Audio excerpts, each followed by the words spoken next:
The next thing I'll be demonstrating is how to make our iPad. The basis of this lesson though is not just about how to create a free iPad mockup, but to introduce the idea of public domain sources which we'll be using. A public domain source is a free source which isn't subject to copyright and is available for anyone to download, edit and use. Often sources become public domain when their copyright has expired, as is the case with many photographs, paintings and pieces of music. In this case though, we have found a circumstance where the author has released the image without any legal requirements or restrictions.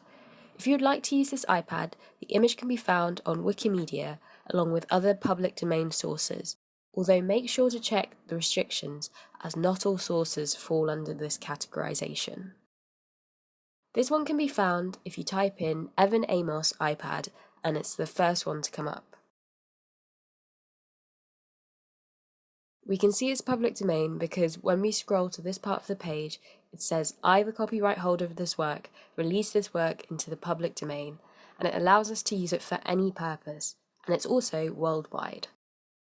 There's also this symbol which means public domain, so look out for that. To double check and for comparison, here's an example of when the license asks for attribution.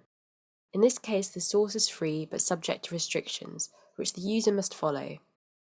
Here it says instead that the work is free to use under the following conditions, which in this case are attribution and share alike, plus there is the copyright symbol. But as the iPad has none, I can click download and continue to open up my image in Photoshop.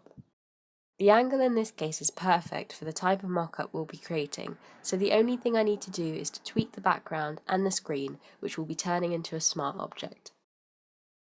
So to begin with, I'm going to start by adding a new layer and colouring it in a bright colour. Then I'll double click on my iPad to unlock the layer and I'll just name it iPad. Then I'll send my new layer to the back. Now we can see what our iPad looks like against a background when I delete the white. Normally with a file like this I might just use my magic wand tool, but you can see in this case that would result in a loss of detail. So instead I'm going to work with a combination of tools to cut around my straight edge and around the corners.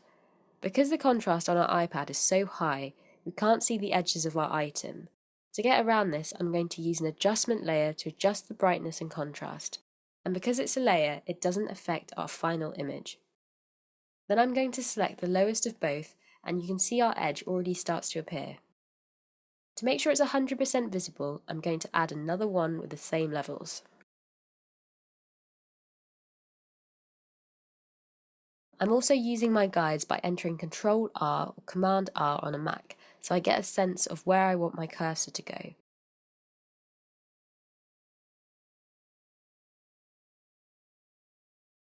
So now using my polygonal lasso tool, I'm going to go ahead and delete the straight parts of my iPad, following the angle of the edges. To use the lasso tool, just click to form the vertices of your shape, and double-click to close. As a tip, I recommend making your edge one complete shape instead of lots of little boxes. This will preserve the angle of your iPad and make it look more natural when it comes to our mockup. Of course, when you get to the switches, you'll need to break it up. Make sure at this stage you're on your iPad layer so you're deleting the right bit. Finally, I work my way around the iPad, creating areas and deleting the four sides.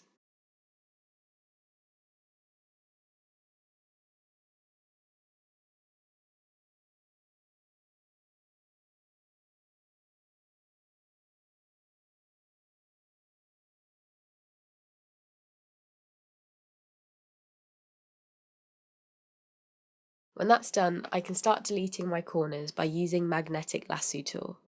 This naturally follows the curve of my iPad when I hover over the edges, but you can also click to decide on your own anchors. Like with the polygonal lasso tool, when you finish defining your shape, double-click to close the shape. I then delete the edges either with my select tool or the eraser. Then I go round and do the same on the other four corners until all the white background is gone and only the purple shows through around the edges of my iPad. Now you've finished deleting the white background around your iPad, you can turn off the adjustment layers to have a look at your iPad mockup with the correct lighting values. As you can see, we should now have a clean-cut PNG object which will seamlessly sit on top of any background. The final thing I want to do is to create my screen for my design. So since the screen is at an angle, I'm going to show you a trick to quickly draft up a rectangle and tweak it in place. To do this, I draw my rectangle with the rounded rectangle tool by eye on top of the screen.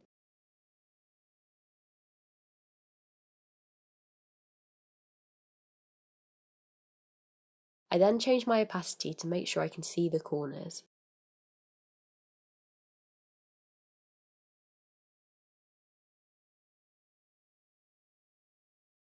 Then using the properties panel, I round them until they look about right.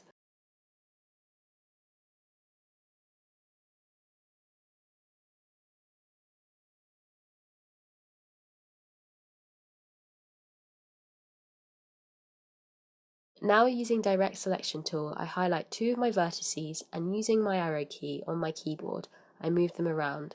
The first time you do this, a message will come up. This will allow your shape to no longer be a perfect rectangle, so click yes.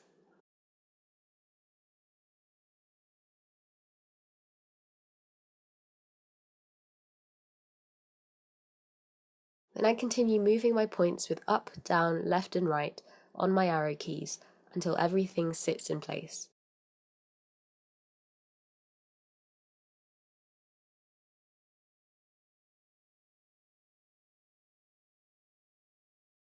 When that's done, I right-click on my rectangle layer, I change the opacity back to 100%, and I select Convert to Smart Object.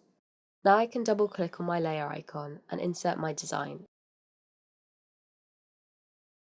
While I'm in here, I make sure my opacity is set to 100 and go to File, Place to insert my design file, making sure it overlaps the box. Then I right-click on my design and I clip it to the layer below. This is important to remember since without doing this we'll lose the shape we just created. Then I save my design and I exit to update. And that's my iPad done. If you want to add shadow and texture, skip to my video on lighting. Otherwise continue to the next video where we'll be covering the iPhone and free copyright images.